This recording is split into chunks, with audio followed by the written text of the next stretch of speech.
আসসালামু আলাইকুম। আশা করি সবাই অনেক ভালো আছেন। আজকে বিগত অনেক দিন অপেক্ষার পর কিছু ফার্মি মুরগির ডিম জোগাড় হলো এক বড় ভাইয়ের কাছ থেকে। আজ ফার্মি মুরগির ডিমগুলো বসানোর ডেট। তার পাশাপাশি 900-র মতো কয়েল পাখির ডিম আছে, সেগুলো বসাই দেব একসাথে।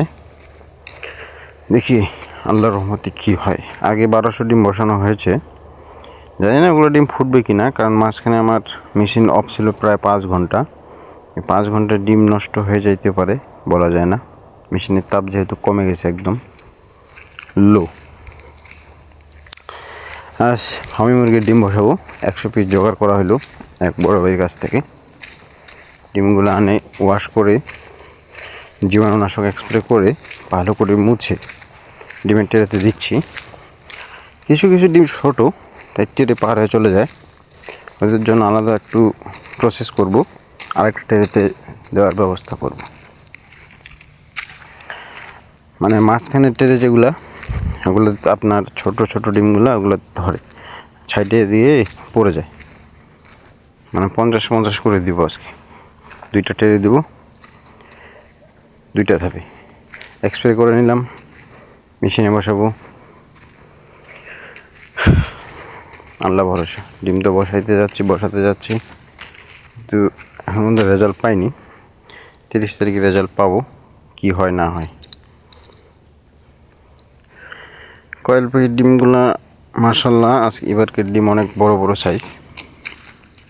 টেরেগুলো তো ধরতেছে না, এমন অবস্থা হয়ে গেছে। ওইভাবেই দিচ্ছি আর কি, যা আছে কপালে হবে আর কি। ভাইস্তা আর আমি মিলে দুজনে মিলে করতেছি। ফ্রিজে ছিল এগুলো ডিম, তাই এগুলোকে একটু মুছে নিচ্ছি।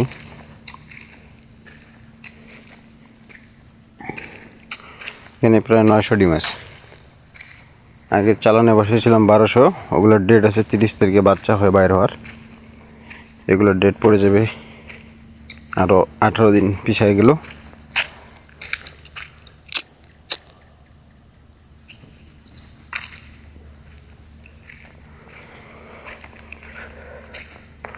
অতিরিক্ত মাত্রা ভিজে ছিল,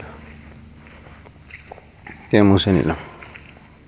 বেশি সময় নেইনি, আধা ঘন্টা মতো সময় নিয়েছি। এর মধ্যে সব কিছু ক্লিয়ার করে ফেলছি। ফ্রিজ থেকে ডিম বের করে আপনার 2-2.5 ঘন্টা রাখতে হয়। আমি অতটা সময় দিইনি, 1 ঘন্টার মতো সময় রাখছিলাম বাইরে।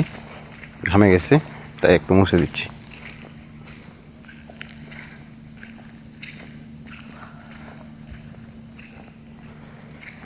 আল্লাহ জানে কপালে কী আছে।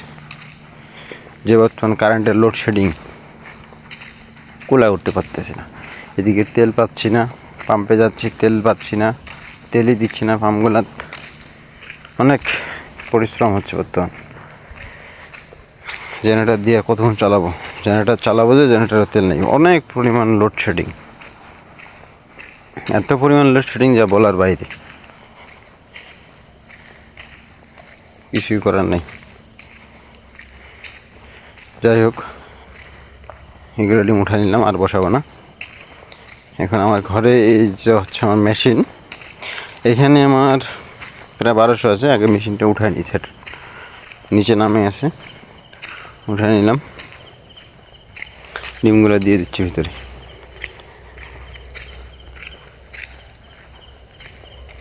মাঝখানে কারেন্ট চলে গেল, আবার জেনারেটর চালাও। এত পরিমাণ চাপ বিদ্যুতের, ঠিক মতো বিদ্যুৎ থাকে না। কী যে হয় কপালে, ভাগ্যে যে কী আছে আমার, আল্লাহ মাবুদ জানে। তাই আল্লাহ উপর ভরসা করে বসাই দিচ্ছি। যতটুকু চেষ্টা লাগে করব। এই হচ্ছে ডিম, আর ডিম বসাচ্ছি না, তাই এগুলোই ফুটেই, লাগলে ভবিষ্যতে বসানো যাবে। চিন্তাধারা অন্য। সবাই ভালো থাকবেন, সুস্থ থাকবেন, নিজের প্রতি খেয়াল রাখবেন। আসসালামু আলাইকুম ওয়া রাহমাতুল্লাহ।